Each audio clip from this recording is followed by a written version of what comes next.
Po izenačenem prvem polčasu so krkaši v drugem delu igre prikazali več borbenosti, želje in znanja in zasluženo ugnali svojega večnega rivala. Za nami je ena težka sezona, turbulentna sezona.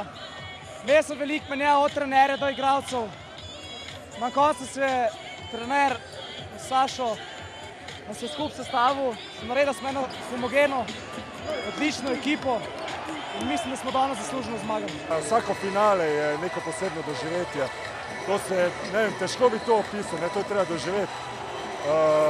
In vsaki znova je adrenalin, nervoza, tako da jaz osebno sem jih že 6 v slovenski ligi osvojil.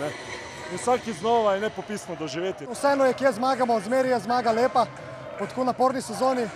Občutek fantastičen, še posebej, če tukaj ljudi navija za nas in zahvalil bi se jim ob tem priložnosti za podporo čez celo sezono. Najboljši strelec v Krkinem dresu je bil Izraelec Afik Nisim z 18 točkami, isti igralec pa je bil razglašen tudi za najkoristnejšega igralca finala.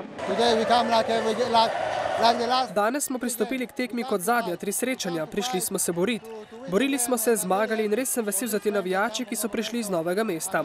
Zahvalil bi se ekipi, ker so me pripeljali sem in zmaga v tem prvenstvu je zame nekaj neverjetnega. Presrečen sem.